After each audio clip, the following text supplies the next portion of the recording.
Shalom saudara, apa kabarnya? Luar biasa. Amin. Saya percaya saudara pasti diberkati. Tundukkan kepala, kita berdoa. Kembali kesempatan Engkau berikan kepada kami untuk kami boleh menikmati firman-Mu. Taruhkan perkataan-Mu di atas mulut bibir hamba-Mu Bapa. Kami butuh firman-Mu yang akan menuntun setiap langkah kami. Berbicara ke setiap kami Bapak. Hamba menyucikan, menguduskan ruangan ini, tempat ini, alat-alat yang kami pakai. Berbicara dalam nama Yesus, kami siapkan hati kami. Semua yang siap diberkati, sama-sama katakan amin. Ria. Saudara, tadi kita buka firman Tuhan dari Yosua 2 ayat 1 sampai dengan 7. Yosua 2 ayat 1 sampai dengan 7. Oke. Yosua 2 1 sampai dengan 7. Demikian firman Tuhan. Yosua bin Nun dengan diam-diam melepas dari Sitim 2 orang pengintai, katanya, "Pergilah, amatilah negeri itu dan kota Yeriko." Maka pergilah mereka dan sampailah mereka ke rumah seorang perempuan sundal yang bernama Rahab, lalu tidur di situ. Kedua, kemudian diberitahukanlah kepada Raja Yeriko demikian, "Tadi malam ada orang datang kemari dari orang Israel untuk menyelidiki negeri ini." Maka Raja Yeriko menyuruh orang kepada Rahab, mengatakan, "Bawalah keluar orang-orang yang datang kepadamu itu, yang telah masuk ke dalam rumahmu, sebab mereka datang untuk menyelidiki seluruh negeri ini." Tetapi perempuan itu telah membawa dan menyembunyikan dua orang itu, berkata, "Iya, memang orang-orang itu telah datang kepadaku, tetapi aku tidak tahu dari mana mereka. Dan ketika pintu gerbang hendak ditutup menjelang malam, maka keluarlah orang-orang itu dan aku tidak tahu kemana orang-orang itu pergi. Segera kejarlah mereka, tentulah kamu dapat menyusul mereka." Tetapi perempuan itu telah menyuruh keduanya naik ke suatu rumah dan menyembunyikan mereka di bawah timbunan batang rami yang ditebarkan di atas suatu itu. Maka pergilah orang-orang itu mengejar mereka ke arah sungai Yordan, ke tempat-tempat penyeberangan, dan ditutuplah pintu gerbang segera sesudah pengejar-pengejar itu keluar. Amin. Saudara, saya percaya saudara sudah pernah mendengar atau membaca ayat ini. Yang luar biasa saudara, Rahab, perempuan sundal, dia diselamatkan, tidak turut dibinasakan saat Yeriko dirubuhkan. Saudara, saat ini yang terjadi, dan perempuan ini bukan saja dia selamat, tetapi saudara, seluruh isi keluarganya turut selamat. Saudara, apa yang menarik dari perempuan sundal ini? Kenapa dia bisa selamat? Kenapa keluarganya bisa ikut selamat? Saudara, perhatikan di dalam ayat 10 dan ayat 11. Kita lihat dalam ayat 10 dan ayat 11. "Sebab kami mendengar bahwa Tuhan telah mengeringkan laut Teberau di depan kami ketika kamu berjalan keluar dari Mesir, dan apa yang kamu lakukan kepada kedua raja orang Amori yang di seberang sungai Yordan itu, yakni kepada Sihon dan Og yang telah kamu tumpas. Ketika kami mendengar," lihat dua kali dikatakan mendengar. Oke. "Tawarlah hati kami dan jatuhlah semangat setiap orang menghadapi kamu, sebab Tuhan Allahmu ialah Allah di langit, di atas, di bumi, dan di bawah." Saudara, yang menyebabkan Rahab di sini bisa bertobat, bisa diselamatkan, dan keluarganya bisa diselamatkan adalah karena dia mendengar apa yang dilakukan oleh Allah Israel. Mengeringkan laut Teberau, membebaskan umat, mengalahkan raja-raja. Saudara, mendengar. Luar biasa ya. Mendengar, dia percaya. Cuman mendengar saja dia percaya. Berapa banyak, saudara? Ada Rahab yang cuman mendengar saja dia bisa percaya kepada Allah. Dan orang Israel sendiri bukan saja mendengar, tapi melihat, menyaksikan sendiri bagaimana itu laut terbelah. Dia menyaksikan sendiri bagaimana 10 Tuhan nyatakan untuk membebaskan mereka. Tapi tetap saja mereka tidak bisa percaya. Begitu punya problem dan masalah, mereka menjerit, tidak ada airkah, tidak ada dagingkah, tidak ada rotikah. Mereka menjerit, mereka tidak percaya. Saudara, mereka melihat, mereka menyaksikan, tapi mereka tidak percaya. Rahab, sekalipun sudah 40 tahun, dia mendengar apa yang dilakukan oleh Allah Israel, dia sudah percaya. Saudara, ini yang terjadi luar biasa. Saudara, jujur, seringkali seperti itu. Kita jangan kata mereka. Saya, saudara, pernah juga menyaksikan. Saya sudah pernah ke Israel, ya kurang lebih 9 kali lah ke Israel, Tanah Perjanjian. Di sana saya ketemu dipimpin oleh tur lokalnya mereka, penduduk aslinya mereka. Dan tour guide lokal itu sungguh luar biasa. Dia hafal. Di sini tempat Yesus dilahirkan. Di sini dia adakan mujizat 5 roti 2 ekor ikan. Di sini dia berjalan di atas air. Di sini dia disalibkan. Ini jalan ke Bukit Golgota. Dia disalibkan, dia mati. Ini kuburnya. Ini semuanya dia tahu, tuh hafal semuanya. Karena saya takjub, dan saya sendiri pendeta, saya sendiri hamba Tuhan, saya sendiri baca firman Tuhan, tetapi untuk bisa hafal seperti dia, hebat banget dia. Sampai suatu saat saya tanya sama orang itu, tour guide lokal dari Israel. Saya tanya sama dia, kamu hafal ini? Ya. Semuanya kamu tahu? Ya. Inilah tempat-tempat di mana Tuhan Yesus. Satu hal yang saya tanya sama dia, kamu sudah lihat itu semua? Iya. Satu yang mau saya tanya sama kamu, apakah kamu percaya Yesus Mesias? Tidak. Dia bisa memperlihatkan, dia bisa menunjukkan kepada kami semuanya, inilah tempatnya, inilah Yesus. Tetapi untuk dia percaya ini adalah Mesias, Yesus Mesias, mereka tidak percaya. Bahkan orang-orang tour guide itu balik tanya sama kita, kok kamu percaya Yesus Mesias? Padahal kamu jauh, Indonesia, Jakarta, entah di mana itu. Hanya dengan membaca Alkitab saja kamu bisa percaya. Saudara, sampai saya berpikir, yang tolol lu atau gua? Gitu loh. Tapi itulah anugerah. Itulah anugerah. Kalau sampai kita di tempat ini, kalau sampai saudara di Jakarta, di Indonesia, kita tidak pernah tahu ada di mana itu Israel, di mana Tuhan Yesus lahir, di mana Tuhan Yesus mati, di mana Tuhan Yesus mengadakan mujizat. Kita tidak pernah menyaksikan, kita cuma mendengar, kita percaya. Itu anugerah Tuhan. Itu anugerah Tuhan yang luar biasa, kita bisa percaya. Amin. Pertahankan, tetap percaya, kita tidak salah jalan. Amin. Hari ini kita akan sama-sama belajar untuk mempelajari kenapa si Rahab bisa seperti itu gitu loh. Bisa dia percaya, menyerahkan, dan akhirnya diselamatkan. Kenapa bisa seperti itu? Saya berdoa, siapapun kita di tempat ini, sebagaimana Tuhan memberkati si Rahab yang berdosa seperti itu, saudara, dan berkatnya tercurah menyertai, memberkati, dan bukan saja dia diberkati, tapi keluarganya semuanya diberkati luar biasa, diselamatkan juga. Siap diberkati? Haleluya, amin. Kita lihat, coba kita lihat sekarang di dalam ayat ke-1, ya, ayat ke-1, Yosua 2 ayat 1. Firman-Nya berkata, Yosua bin Nun dengan diam-diam melepas dari Sitim 2 orang pengintai, katanya, pergilah, amatilah negeri itu dan kota Yeriko. Maka pergilah mereka dan sampai mereka ke rumah seorang perempuan sundal yang bernama Rahab, lalu tidur di situ. Saudara, ini yang terjadi. Jadi 2 pengintai yang diutus itu kebetulan nginap di tempat rumahnya si Rahab, tempat perempuan sundal itu. Apa yang dilakukan oleh si Rahab? Saudara, ternyata yang luar biasa adalah Rahab tidak membuang kesempatan yang ada di depan matanya. Apa saudara? Dia tidak membuang kesempatan yang ada di depan matanya. Inilah pilihannya. Dia mau ambil atau dia melepaskan. Tidak kebetulan semuanya ini terjadi, saudara. Kesempatan bisa ada, kesempatan bisa kita ambil, saudara. Persiapan kita itu yang paling penting. Persiapan sebelum ada kesempatan.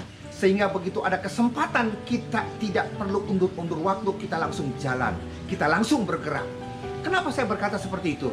Coba saudara bayangkan, ya, ayat keempat, kita lihat ayat keempat. Tetapi perempuan itu telah membawa dan menyembunyikan kedua orang itu, berkatalah ia, memang orang-orang itu telah datang kepadaku, tetapi aku tidak tahu dari mana mereka. Saudara, ini sikap yang dilakukan oleh si Rahab. Saudara, ini yang sikap dilakukan, dia menyembunyikan dia. Dia ambil sikap untuk melindungi 2 pengintai itu. Saudara, kalau saudara baca di sana, kita tidak pernah melihat, kita tidak pernah mendengar, kita tidak pernah membaca Rahab nanya kepada si pengintai itu, kamu dari mana? Kamu siapa? Kamu orang apa? Kamu mau apa? Dia tidak pernah tanya, tapi dia sudah tahu apa yang dia harus lakukan. Itulah persiapannya dia. Jujur saudara, orang seperti Rahab itu luar biasa. Kenapa seperti biasa? Kenapa luar biasa? Bayangkan saudara, dia perempuan sundal, profesinya melayani lelaki hidung belang yang datang. Waktu dia melayani tamu, di situ ada tanya jawab. Di situ dia mendengar apa yang sedang viral, apa yang sedang ramai dibicarakan oleh orang. Dia tidak melulu memikirkan bisnisnya dia. Dia tidak melulu memikirkan usahanya, bisnisnya, keuntungannya. Tapi dia peduli juga mendengar. Dia dengar apa yang dilakukan, apa yang terjadi di luar sana. Dia mendengar bagaimana Allah Israel, bagaimana Allah Israel mengeringkan laut tebal, bagaimana ada 10 tulah, bagaimana orang-orang Mesir itu dikalahkan oleh Allah Israel. Saudara, ini yang luar biasa.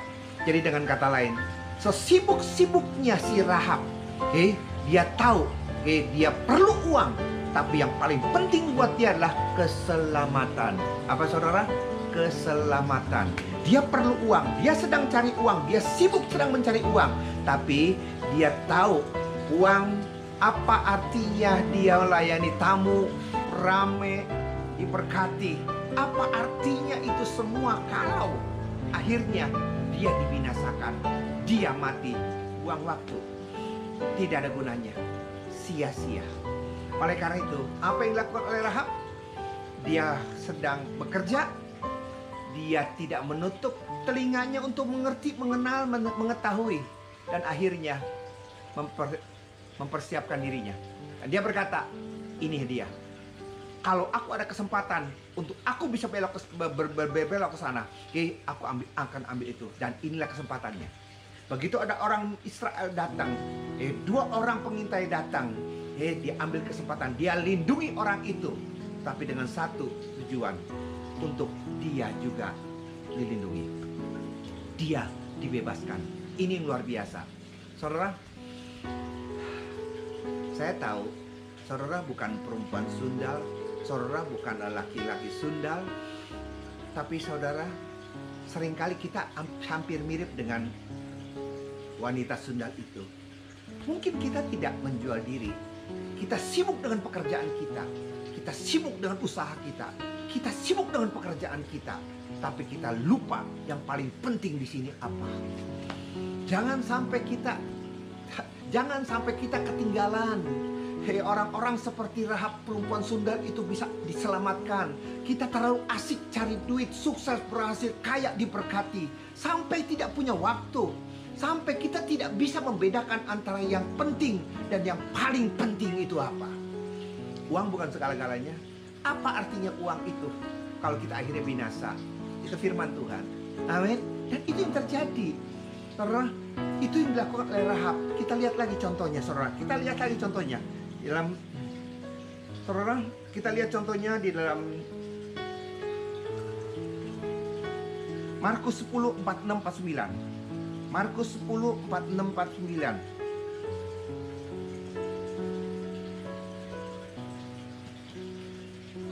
Markus 10, 46 sampai dengan 49. Demikian firman Tuhan. Lalu tibalah Yesus dan murid-muridnya di Yeriko. Dan ketika Yesus keluar dari Yeriko bersama-sama dengan murid-muridnya dan orang banyak yang berbondong-bondong. Dan ada seorang pengemis yang buta bernama Bartimius, anak Timeus, duduk di pinggir jalan. Ketika didengarnya bahwa itu adalah Yesus orang Nazaret, mulailah ia berseru, Yesus anak Daud, kasihanilah aku. Banyak orang menegur supaya dia diam, namun semakin keras ia berseru, anak Daud, kasihanilah aku. Saudara, sampai dengan 46, 49, 48. Banyak orang menegur dia, supaya diam, namun semakin keras ia berseru, anak Daud, kasihanilah aku. 49. Lalu Yesus berhenti, dan berkata, panggillah dia. Mereka memanggil orang buta itu dan berkata kepadanya, kuatkan hatimu, berdirilah, ia memanggil engkau. Lihat, Bartimius, orang buta di pinggir jalan. Begitu dia mendengar ada yang berisik-berisik di sana, dia tanya apa itu. Langsung orang itu berkata, itu Yesus dari Nazaret. Oke, dengan murid-muridnya. Ayat 47, ketika didengar bahwa itu adalah Yesus orang Nazaret, mulailah ia berseru, Yesus anak Daud, kasihanilah aku. Pertanyaannya di sini, waktu dia minta-minta, waktu ada berisik, waktu dia tanya siapa itu Yesus Nazaret, langsung seketika dia langsung, Yesus anak Daud, kasihanilah aku. Lah kapan dia tanyanya? Kok dia bisa tahu Yesus bisa menyembuhkan? Kok dia bisa tahu Yesus itu maha kuasa, mujizatnya luar biasa? Kok dia bisa tahu? Inilah yang saya katakan persiapan. Saudara, kesempatan bisa ada, kita tidak tahu kesempatan kapan bisa ada. Tapi kesiapan kita untuk menghadapi kesempatan itu yang paling penting. Kalau hari ini kesempatan belum ada, jangan kecewa. Teruslah persiapkan dirimu untuk menghadapi kesempatan yang datang. Kita tidak tahu kapan waktunya.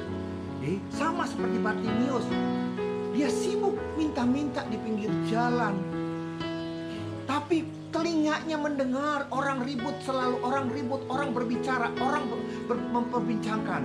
Waktu Yesus masih ada di Bogor, dia mendengar ada yang ribut-ribut dan dia dengar Yesus di Bogor. Kita nih di Jakarta, Yesus di Bogor. Oh, ada orang buta di Malek, ada orang tuli mendengar, orang bisu bicara, orang lumpuh jalan. Dia dengar. Tapi Yesus ada di Bogor. Dia ada di Jakarta. Dia tidak pernah menghilangkan itu semua. Dia catat itu sebagai persiapan buat dia. Dan dia katakan kepada diri dia sendiri, itu yang aku butuhkan. Itu yang aku butuhkan. Hari ini dia boleh ada di Bogor. Nanti saat dia datang lewat di sini, aku harus cepat-cepat ambil kesempatan itu untuk minta tolong pada dia, untuk minta disembuhkan. Itulah yang terjadi. Saudara, siapapun kita di tempat ini, kita tidak pernah tahu kapan ada kesempatan. Dan kesempatan itu tidak mungkin bisa nunggu kita. Kita harus mempersiapkan diri menghadapi, mengambil keputusan, mempersiapkan diri untuk mengambil kesempatan itu. Saudara pernah tahu ada balon yang pakai gas? Saudara lepas, dia akan terbang. Saudara lepas balon itu, dia akan naik. Selagi dia naik di sini, kau bisa ambil. Tapi dia tidak bisa menunggu saudara. Waktu dia naik ke sini, kau masih bisa ambil.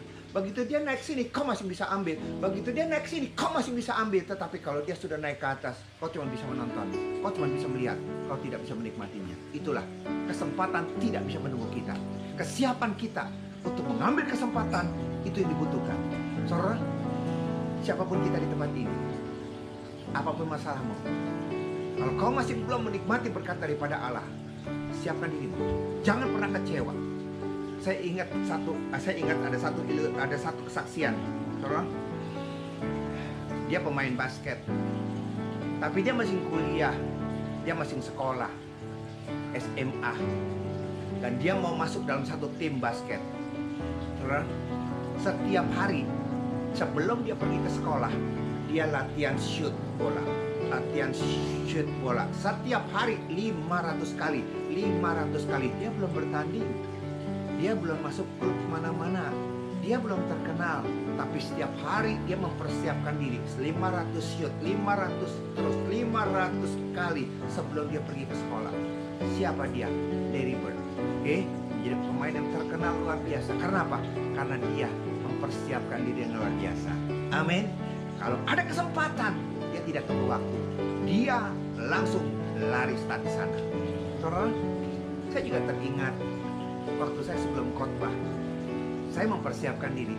Saya sebagai koordinator. Waktu itu koordinator di Kelapa Gading, saudara. Saudara tahu kan Kelapa Gading? Zaman dulu pendeta itu terkenal luar biasa. Jadwalnya banyak, saudara. Jadwalnya banyak, pendetanya padat. Biasa, saudara. pendeta terlambat datangnya, suka pendeta terlambat datangnya. Doa saya, maaf saudara, saya berdoa supaya pendeta yang terlambat datangnya. Kenapa? Karena kalau dengan terlambat saya punya kesempatan untuk naik ke mimbar, koordinator saya, dan saya sudah mempersiapkan apa? Kesaksian, mujizat. Saya kesaksian, saya kasih renungan firman Tuhan. Saya udah siapkan di situ. Karena ini kesempatan buat saya. Untuk apa? Saya tampil, untuk orang tahu, terutama untuk pusat tahu Mulyawan bisa khotbah. Itu dulu saudara. Jadi doa saya adalah biar pendeta terlambat, biar saya bisa naik. Makanya saya telepon. Waktu itu kan pendeta-pendeta yang top lah. Saya telepon, Pak, posisi ada di mana Pak? Oh masih ada di sini. Kira-kira berapa lama Pak? Oh masih 10-15 menit. Pak santai aja Pak, jangan cepet-cepet Pak. Saya sudah siapkan Pak. Oh ya silakan Pak. Oh ya Pak, ya, kita udah tahu lah. Kita udah tahu. Jadi dia datang juga agak lambat. Jemaat juga tidak jenuh atau berbusa nyanyi terus. Saudara. Tapi ada kesaksian pujian, kesaksian testimoni pribadi atau firman Tuhan renungan, dan itu yang saya siapkan. Itu yang saudara. Dan begitu ada waktu itu, ada kesempatan saya khotbah, saya sudah biasa untuk bisa menguasai. Saudara, itulah kesempatan. Saudara siap diberkati? Amin. Luar biasa. Itulah si Rahab. Dalam kesibukannya dia tahu yang baik dan yang terbaik. Uang dia perlu, tapi yang paling penting buat dia keselamatan, dan dia dapat itu. Itu yang pertama. Yang kedua kita lihat ayat 3 dan 4. Kita kembali kepada Yosua 2 ayat 3 dan 4. Maka Raja Yeriko menyuruh orang kepada Rahab mengatakan, bawalah keluar orang-orang yang datang kepadamu, yang telah masuk ke dalam rumahmu, sebab mereka datang untuk menyelidiki seluruh negeri ini. Tetapi perempuan itu telah membawa dan menyembunyikan kedua orang itu. Berkatalah ia, memang orang-orang itu telah datang kepadaku, tapi aku tidak tahu dari mana mereka. Saudara, lihat. Yang kedua adalah, yang pertama, persiapkan diri kita untuk meraih kesempatan. Begitu kesempatan datang, kita tidak ragu-ragu. Kita waktu kesempatan ada, kita siap meraih berkat Allah. Karena apa? Karena kita sudah siap. Amin. Yang kedua, orang berkata gini, Rahab diberkati karena apa? Karena dia berbohong. Rada. Orang berkata, Pak, boleh nggak sih berbohong? Rahab berbohong Pak. Ada bohong putih, ada bohong hitam Pak. Saya berkata, kenapa sih kita melihat sisi negatifnya? Rahab bohong. Apakah Rahab sudah menjadi pengikut Kristus? Apakah Rahab sudah menjadi orang percaya? Waktu itu dia belum. Waktu itu dia masih orang sana, orang dunia. Terus itu yang terjadi. Saya mau katakan yang kedua adalah kesempatan. Setiap ada kesempatan selalu ada resiko. Saudara mau ambil kesempatan, tapi saudara tidak mau ngambil resiko, saudara tidak akan bisa. Saudara cuma jalan di tempat. Rahab, dia tahu ini kesempatan buat dia untuk dia diselamatkan dan keluarga diselamatkan. Tapi dia siap atau tidak resiko? Apa resikonya? Dia kalau ketahuan, dia ditangkap, dia disiksa, dia dibunuh. Itu resikonya. Atau dia diam saja. Saudara, ini yang dia ambil. Setiap kesempatan pasti ada resikonya. Dan Rahab siap membayar itu semua. Makanya dia berbohong di situ. Karena ini kesempatan buat dia. Kalau dia tidak ambil ini kesempatan, apapun resikonya, dia siap jalani. Dan dia berhasil. Amin. Apapun, saudara, setiap kesempatan pasti ada resikonya. Pasti ada resikonya. Coba kita lihat saudara. 1 Samuel 17 ayat 25. Berkatalah orang-orang Israel itu, sudahkah kamu lihat orang yang maju itu? Sesungguhnya ia maju untuk mencemooh orang Israel. Orang yang mengalahkan dia akan dianugerahkan raja kekayaan yang besar. Raja akan memberikan anaknya yang perempuan kepadanya, jadiin mantu. Dan kaum keluarganya akan dibebaskan dari pajak di Israel. Lihat, kekayaan, mantu, jadi dibebaskan dari pajak. Dan dia terkenal. Saudara, itu yang terjadi. 26, berkatalah Daud kepada orang-orang yang berdiri dekatnya, apakah yang akan dilakukan pada orang yang mengalahkan orang Filistin itu? Dia ulang lagi, bener nggak sih hadiahnya seperti itu? Bener nggak sih? Saudara, dan yang menghindarkan cemooh dari Israel, siapa orang Filistin yang tidak bersunat itu sampai ia berani mencemooh barisan daripada Allah yang hidup? Saudara, itulah Daud. Dia melihat ada Goliat di sana. Saudara, ini kesempatan. Kesempatan apa? Siapapun yang mengalahkan Goliat dapat kekayaan, diangkat jadi mantu, bebas pajak. Kalau dia bisa mengalahkan Goliat, dia terkenal. Tapi, hati-hati. Ini kesempatan buat dia terkenal. Kalau dia kalah dengan Goliat, mati. Itu resikonya. Saudara, tidak ada kesempatan tanpa resiko. Jadi kalau kita mau ambil kesempatan untuk kita maju, sukses dan berhasil, tanpa ada resikonya, tidak ada. Untuk supaya tidak ada resiko, persiapan kita harus matang di sini. Jadi kesiapan kita yang penting untuk masuk dalam kesempatan. Dan kesempatan itu selalu ada resiko. Menghindari resiko dalam kesempatan, persiapan kita harus matang. Saudara, itu yang terjadi. Saudara, lihat lagi. Seringkali orang ambilnya yang negatif. Rahab kok bohong ya? Bohong putih, bohong hitam. Kedua, Petrus. Petrus tenggelam, nggak bisa berjalan di atas air. Saudara, Petrus berkata, ini kesempatan. Dia lihat Yesus berjalan di atas air. Dia berkata, ini kesempatan untuk aku bisa berjalan di atas air. Tapi resikonya aku tenggelam. Apa yang aku harus lakukan? Aku ambil sikap seperti ini, atau aku diam di dalam perahu. Dan dia mengambil sikap, Tuhan, kalau engkau ini Yesus, kalau ini Tuhan, ya Yesus, suruh aku berjalan di atas air. Dia, jalan, kata Tuhan. Dia jalan. Emang tenggelam, tapi dia pernah ngalami namanya jalan di atas air. Dia tidak langsung turun ke air, langsung tenggelam. Enggak, dia ngalamin dulu namanya berjalan di atas air. Kemudian saat dia rasakan angin, dia lihat segala sesuatu, timbul kebimbangan dan dia tenggelam di situ. Saudara, setiap kesempatan selalu ada resiko. Saudara, demikian juga waktu kita ngikut Kristus. Waktu kita ngikut Kristus, di situ juga ada namanya resiko. Begitu kita ngambil kesempatan untuk memberikan diri kita dibaptis, memberikan diri kita mengenal Dia, diselamatkan, diampuni dosa, diampuni dosa, berpindah dari neraka ke surga.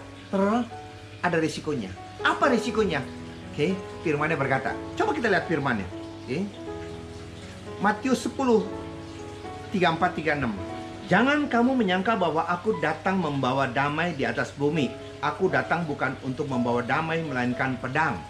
Yesus datang bukan untuk membawa damai loh, tetapi membawa pedang. 35.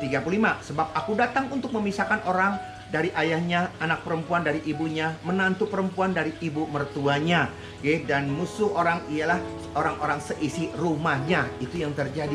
Kita menerima Dia sebagai Tuhan dan Juru Selamat, memberikan diri kita dibaptis. Saudara, itu kesempatan kita untuk diselamatkan, yang terima Dia sebagai Tuhan dan Juru Selamat. Tetapi akibat kesempatan itu kita ambil, kita ada resikonya. Resikonya adalah kalau orang tua kita belum mengenal Tuhan, itulah hambatannya. Kalau suami kita belum mengenal Tuhan, kalau istri kita belum mengenal Tuhan, kalau orang tua kita belum mengenal Tuhan, kalau anak-anak kita, saudara, itulah resikonya. Dan kita jangan berkata, Tuhan kau seperti ini. Itu Tuhan sudah katakan dan seperti itu. Saudara, ini yang terjadi. Apapun yang terjadi, saudara, kesempatan yang ada dalam diri kita selalu disertai dengan resiko. Rahab mengambil kesempatan itu. Sekalipun resikonya dia harus mati di sana dan dia siap lakukan. Bagaimana caranya dia berbohong di sana? Saudara, saya teringat waktu saya terima Tuhan Yesus sebagai Tuhan dan Juru Selamat, keluarga saya dari keluarga seberang terlalu kental. Saya terima Tuhan Yesus sebagai Tuhan Juru Selamat karena kesaksian yang luar biasa. Istri saya 13 tahun tidak dikarunia, kita tidak dikarunia keturunan dan akhirnya hamil. Sesudah saya menerima, keluarga kami semua menerima mujizat Tuhan yang luar biasa, dan kami memberikan diri kami dibaptis, suami istri dibaptis, saudara, dan saya dipercayakan untuk melayani Tuhan, menjadi koordinator. Saudara, itu yang terjadi. Tetapi satu hal, saya tidak berani untuk berbicara kepada orang tua saya bahwa saya pindah agama. Saya tidak berani berbicara karena mama saya keras sekali. Gak mungkin punya lah, ini gak mungkin punya. Saudara, saya teringat waktu saya menjadi koordinator, waktu saya ibadah, sesi pertama, sesi kedua, saya bersuka cita sekali memuji menyembah Tuhan, memuji menyembah Tuhan. Tetapi saat saya pulang ke rumah, saya seperti ayam yang sudah kalah. Saya ketakutan, saya buka dasi, saya buka jas, saya sembunyi-sembunyi datang masuk ke sana. Itu yang terjadi. Pagi-pagi kalau kita mau berangkat, saya utus pembantu saya. Memang mama saya tinggal di pavilion di belah belakang, tapi mobil saya di depan pavilion itu. Mau nggak mau kan harus kelihatan dari situ. Saya suruh pembantu untuk melihat, mama ada di mana. Kalau dia pembantu berkata, oh mama nggak ada di sini, saya buru-buru kayak maling. Pakai baju putih, belum pakai dasi, pakai celana. Kayak maling masuk ke mobil sendiri, cepat-cepat keluar di sana. Begitu cepat-cepat keluar, terus istri di depan sudah siap naik mobil, kita berangkat. Sampai di gereja, oh luar biasa, iblis dikalahkan, iblis dikalahkan, iblis dikalahkan. Tapi begitu pulang dari gereja, saya diinjak-injak iblis. Saya ditekan-tekan sama iblis. Di gereja saya hebat, luar biasa, setan minder. Sampai malaikat juga kagum ngelihat, wih semangatnya. Tapi begitu pulang ke rumah, saya ciut nyali saya, ketakutan. Itulah keadaannya. Sampai suatu saat saya makin hari makin kenal firman Tuhan. Saya tidak punya sejahtera. Sampai saya ingat ada satu firman Tuhan berkata, kalau engkau tidak berani mengakui aku di hadapan manusia, aku pun tidak akan mengakui engkau di hadapan Allah Bapa. Aduh, saya berkata, sia-sia dong kalau aku kerja seperti ini. Sia-sia aku melayani seperti ini. Karena aku tidak berani. Tapi Tuhan, mamaku tuh seperti ini. Mamaku tuh seperti ini. Saudara, dorongan dari para Roh Kudus memaksa saya untuk saya ngadep ke sana. Saya masih ingat, masih terbayang di wajah saya. Saya datang saat ke kamar mama saya. Dia lagi tiduran rebahan dan akhirnya dia bangun, dia duduk. Saya cuma berdoa saja sama dia. Dan waktu itu saya berterus terang, Ma, aku sudah jadi orang Kristen, Ma. Dengan setengah melotot dia berkata, kenapa kamu pindah? Kenapa kamu pindah? Kamu anak kurang ajar ya. Kamu sudah nikah, punya usaha, sudah punya duit. Jadi gak peduli lagi dengan orang tua. Nanti papamu mati, mamamu mati. Siapa yang akan tuang teh? Siapa? Kamu anak kurang ajar ya. Kamu orang kurang ajar. Kamu orang, wah segala macam. Saya tidak jawab sepatah kata pun. Saya cuma berdoa kepada Tuhan. Tuhan, Roh Kudus, Tuhan Yesus, jangan catat omongan mama saya. Dia tidak tahu apa yang dia katakan. Jangan catat omongannya. Dia tidak tahu apa yang dia katakan. Yang saya lakukan, saudara, saya cuma bisa nangis. Ini saudara, udah tua, udah punya istri, udah punya perusahaan, tapi nangis saya di situ. Saya nangis di situ. Dia bicara apapun saya tidak menjawab. Saya cuma nangis, diam duduk. Iya, nangis. Itu aja yang saya lakukan. Saudara, Tuhan tidak pernah akan mengecewakan kita, amin. Tuhan tidak pernah akan mempermalukan kita, amin. Luar biasa, Tuhan bekerja luar biasa. Saat saya diomelin, saat mama saya berbicara seperti itu, tidak sepatah kata pun saya komplain dan saya bantah. Saya cuma diam, saya cuma nangis. Akhirnya mama saya yang jadi bingung. Kok lu diam aja sih? Dia yang bingung. Kok lu diam aja sih? Ya, aku mau ngomong apa, Ma? Gitu kan. Dan dia mulai berbicara, dia mulai lembut. Saya percaya Tuhan sudah jamah dia. Amin. Memangnya kamu di gereja ngapain aja? Ya melayani, Ma. Ngelayanin apa? Dapat duit ya? Enggak. sukarela. Kamu gak dapat duit? Dari pagi sampai sore gak dapat duit? Enggak. Ngapain kamu ke sono? Ya doain orang mah. Doain apa? Doain orang sakit. Orang lain aja kamu doain sama sakit sembuh. Mamamu sendiri sakit, kau mau doain? Sebalik nanya, emang mama lagi sakit? Iya, mama mau aku doain. Mau. Saudara, seperti kena setrum, saya langsung loncat dari kamar, pergi langsung ke rumah saya, ambil minyak urapan. Kesempatan ini. Ambil minyak urapan, saudara tahu kan minyak urapan? Sampai saya buka seperti saking excite-nya saya. Itu minyak urapan nggak saya tahu, saya celupin gitu, muncrat kemana-mana. Tumpang tangan di sana. Saking senengnya saya tumpang tangan, saya doakan roh-roh agamawi, Kuan Im, Tepekong, segala macam. Patahkan kuasa dalam nama Yesus. Mah ikutin mah, ayo mah ikutin mama, ikutin dalam nama Yesus. Mulai hari ini aku terima dia sebagai Tuhan Juru Selamat. Dia ucapkan, dia mau, dia ikutin semuanya. Saya berkata, yes, saudara. Dan itulah kemenangan buat saya. Itulah kemenangan buat saya. Dan saya berkata, Tuhan, kalau bukan campur tangan-Mu Tuhan, aku tidak bisa. Apa yang saya takutkan, Dia yang begitu keras, Dia sanggup melembutkannya. Kalau kau percaya. Tetapi masalahnya, siapkah kita menanggung resikonya untuk diomelin di sana, dicaci maki di sana? Siapkah kita direndahkan di sana? Itulah bayarannya. Itulah resikonya. Dan saya siap. Dan saya terima itu. Dan saya melihat bagaimana campur tangan luar biasa mama saya menerima saya. Dan saya pergi ke gereja. Saya tidak pergi ke gereja jam 9 ya. Dia udah bilang gini, kok gak ke gereja? Yes, dia ingetin, kok gak ke gereja? Kenapa? Libur ya, sakit ya. Kenapa, saudara? Saya tidak perlu takut-takut. Saya tidak perlu lagi seperti pencuri. Saya datang, saya pergi. Saya dengan membusungkan dada saya berkata, ya Yesusku luar biasa. Amin. Siapapun kita di tempat ini, jangan kalah oleh pelacur namanya si Rahab.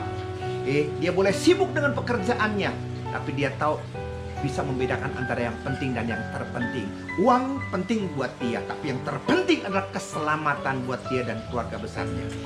Begitu dia ngambil kesempatan untuk dia diselamatkan, ada resikonya. Jangan sampai kita kalah dengan Rahab.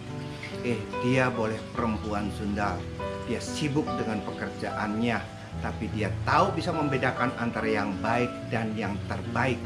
Uang penting buat dia, keselamatan lebih dari segala-galanya. Setiap kesempatan ada resiko. Kalau kita takut dengan resiko, kita tidak pergi kemana-mana. Percayalah, waktu kita mengalami semuanya, Tuhan tidak meninggalkan saudara dan saya. Amin. Tundukkan kepala kita berdoa.